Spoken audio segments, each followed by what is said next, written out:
Hey everyone, we're back with the Pop Culture Cosmos. It's Gerald Glassford coming right back at you again. And thank you so much for listening.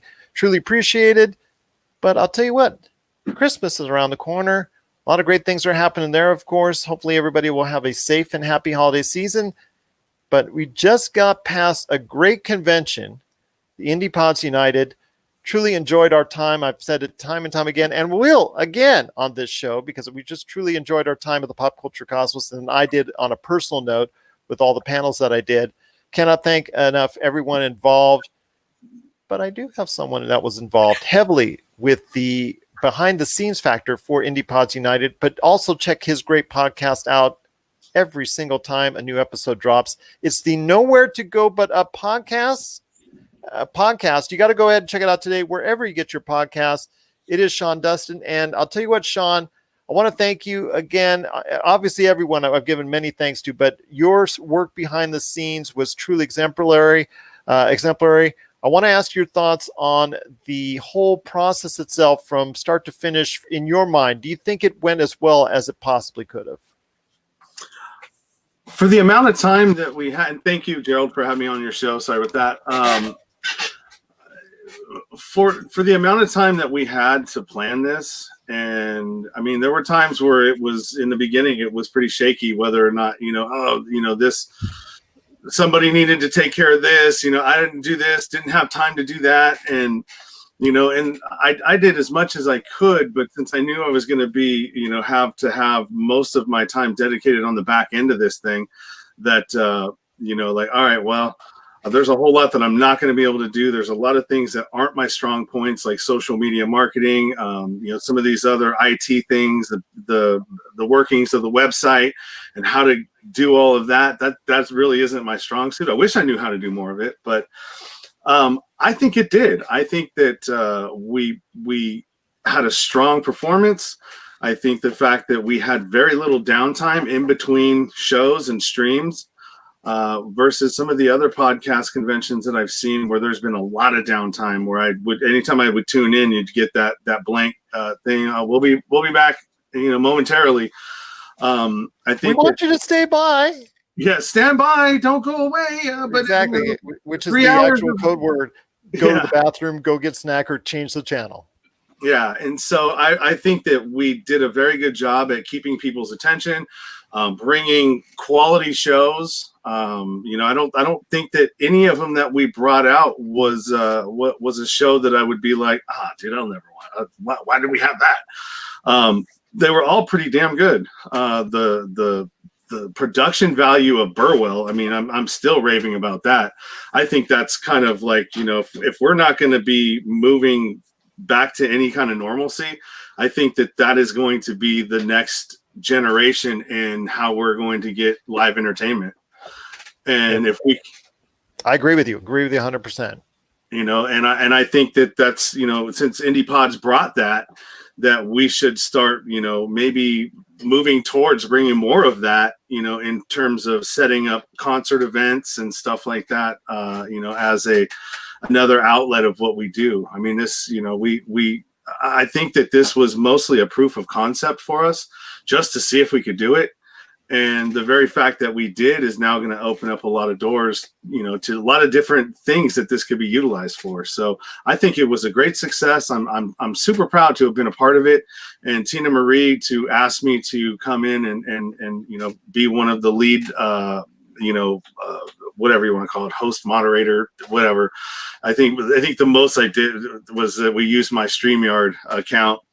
And you can see that in the Indie Pods. I mean, Sean Dustin is all over the place on Indie Pods, and it's just because we use my StreamYard account, and I dedicated that for this event. It took a lot of people, using their accounts and doing this to try to cut costs down, so we weren't, not knowing, how this was going to pan out. So I hope that answers your question.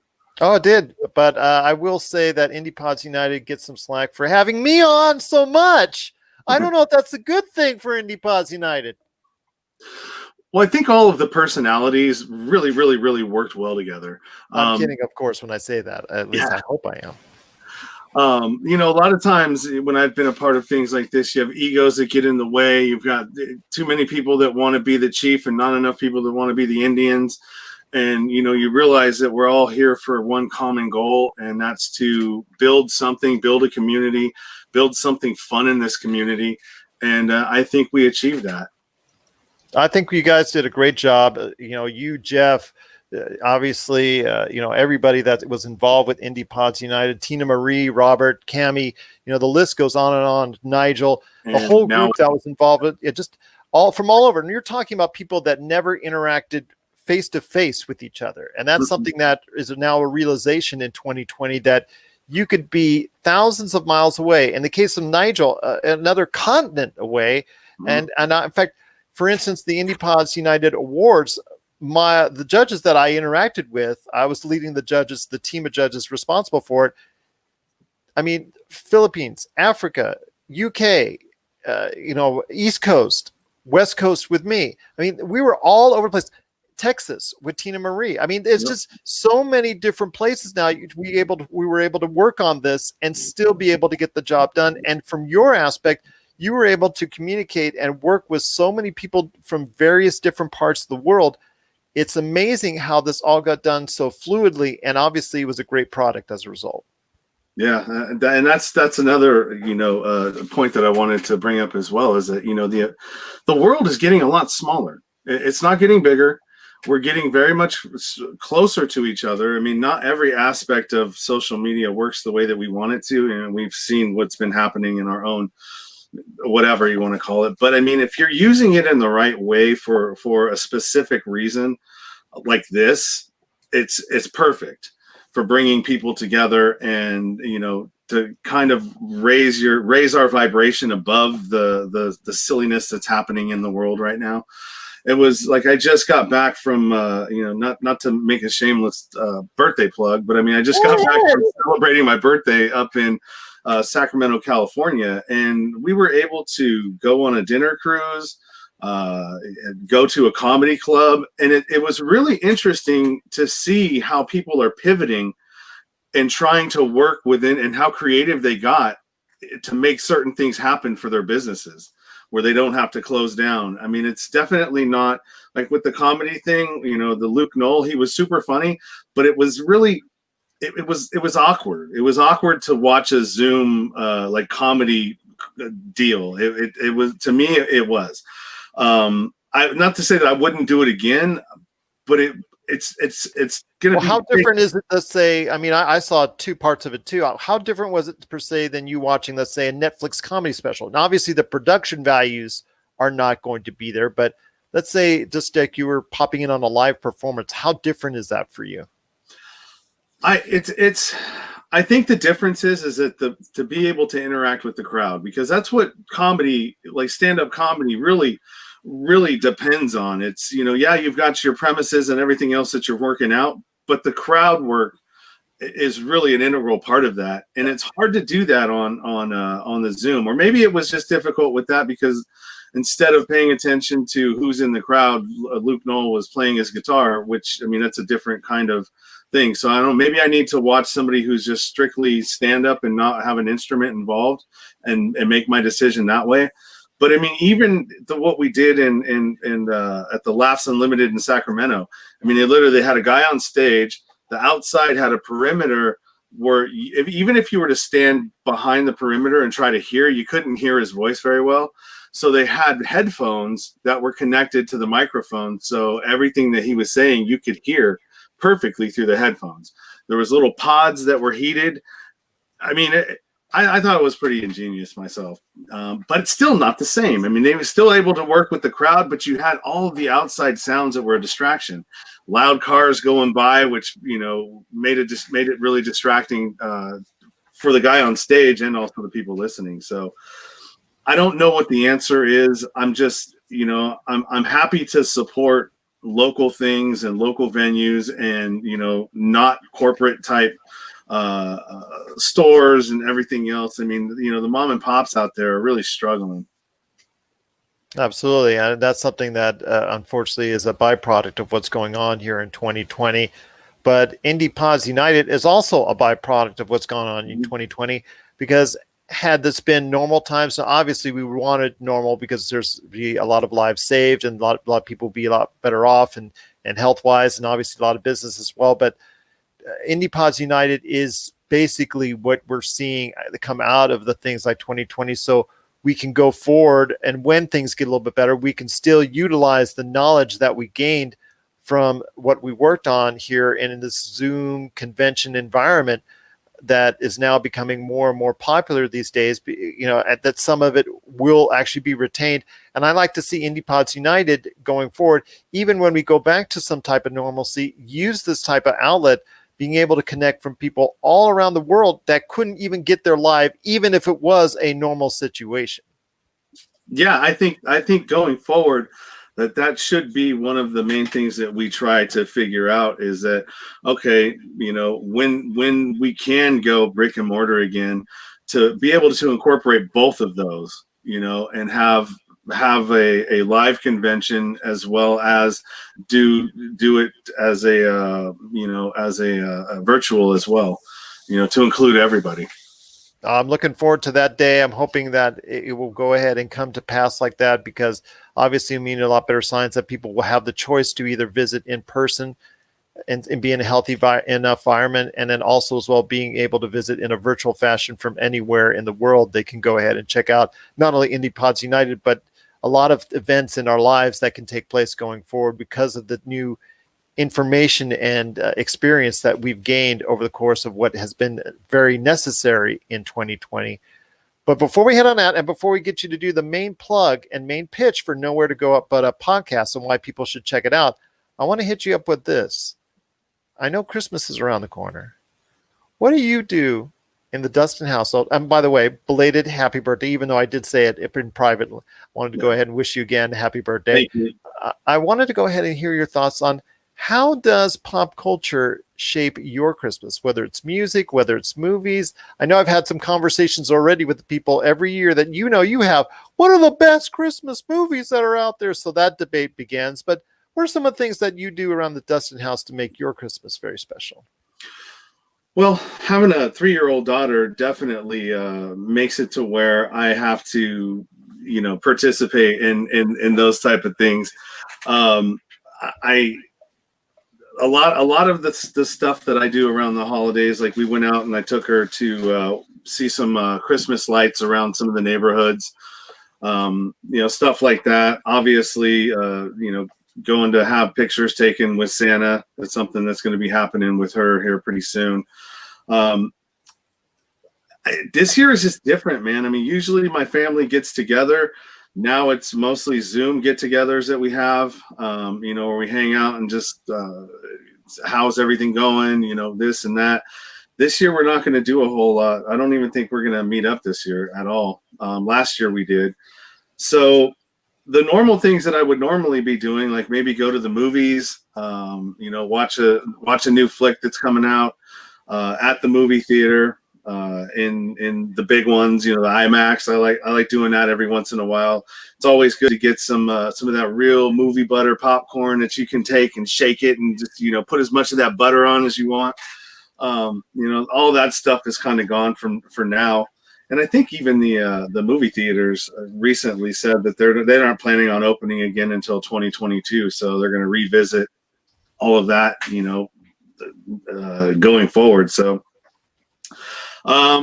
Music, I mean, the same. I think a lot of the music that I listen to is when the Yuletide log that's on the what is it, the YouTube Yuletide. There could be 24 hours of it. Yeah. I think I've seen it. Yeah, I put that on all the time usually. So yeah, I mean, it's very different this year. I'm just trying to make the best of it. And where I'm going to go from this point on, and what I'm going to do and how I'm going to try to impact the world in a more positive way. There you go. Any Christmas movies that you pop on? Any favorites that you gotta have? I would say the favorite one that for me is A Christmas Story. That's the one I grew up in with the leg and the pole one, and I think that this is one of the hats that was in it too.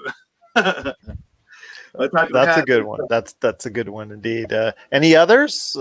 Charlie Brown or others that are might? No, I haven't done Charlie Brown in years. I think it was that Christmas Story is usually the one that is my go-to. I'm not into any of the older ones like Christmas Carol or the one that has the original Scrooge story in it. Which one was that? Oh, are you talking about Scrooged itself, or oh no, you're talking It's a Wonderful Christmas. Yeah, It's a Wonderful Christmas. I used to watch that when I was younger, but I haven't done that one in a while. So A Christmas Story is usually my go-to. There you go. Fair enough indeed. You'll be scared to hear mine as far as the list I've heard. I will probably I'll just say it starts with Die Hard. I'll just leave with that. So that's my favorite. That was you that gave that poll. Yes. That poll.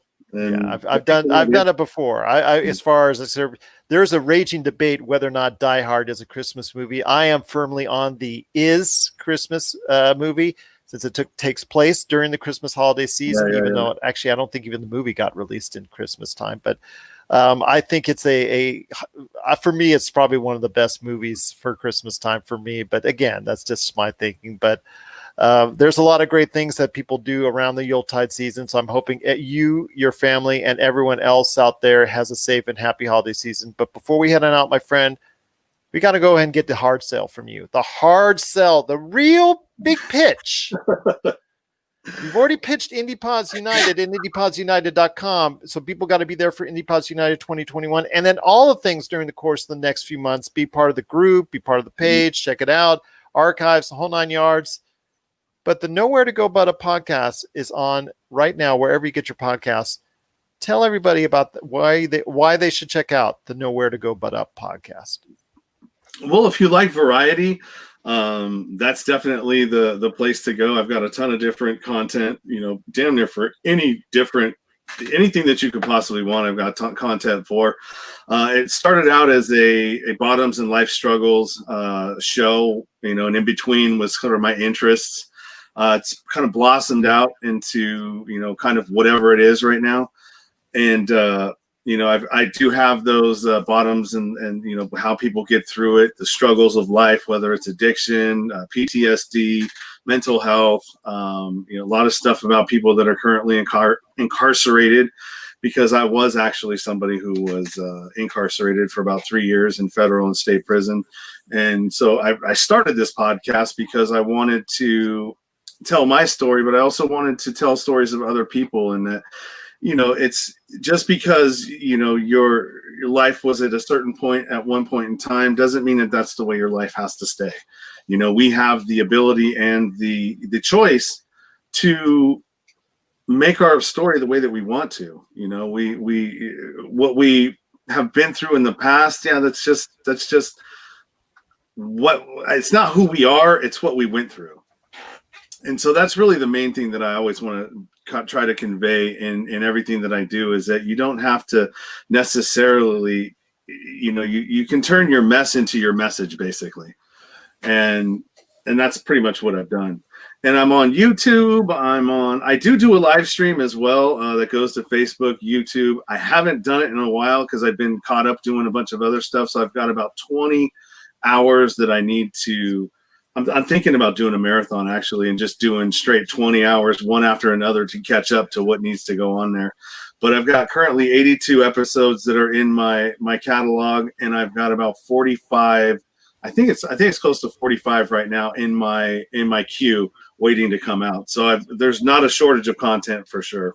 Well, that's a good thing to have. I wish I had that. I told you that the other day. I'm envious because you have that in the coffers. I wish I had that kind of content left in the coffers to go ahead and feed out, because my shows, as soon as I bring them in, I put them on out. So for me, sometimes that leaves me a little thin. So I am very envious of your position.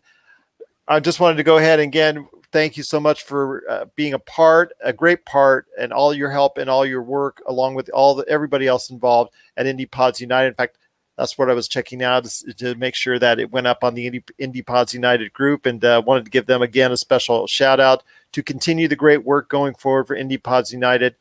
Again, it's Sean Dustin. You got to go ahead and check out his awesome podcast, the Nowhere to Go But Up podcast. That's Nowhere to Go But Up podcast. You got to go ahead and check it out today on, like you said, Facebook Live, YouTube, and of course, wherever you get your podcasts. There's one more spot. Oh, go ahead. One more spot that I never hardly get to, but it has everywhere that you can connect with the show. If you want to, support the show, anything that you want to do is on my link tree, which is www.linktr.ee/nowhere to go but up. Everywhere that I'm at is in that link tree. Absolutely, right there. Linktree has been a great thing for a lot of podcasters to go ahead and give people the chance to go as a platform to find out everything that you're doing and how easily to get to it. So yes, definitely check out the Linktree for Nowhere to Go But Up podcast. And for Sean, I tell you what, it's just been a great time interacting with you during the course of Indie Pods United. I wish you continual success with your podcast. Again, safe and happy holiday season. And I look forward to working with you again and bringing you back on again right here at the Pop Culture. Thank you, Jeff or Gerald. I definitely appreciate everything that you did and contributed, and look forward as well to continuing this relationship on forward and seeing how much greater we can make Indie Pods United. Absolutely. Looking forward to it. And again, I appreciate you taking the time to speak to me right here at the Pop Culture Cosmos.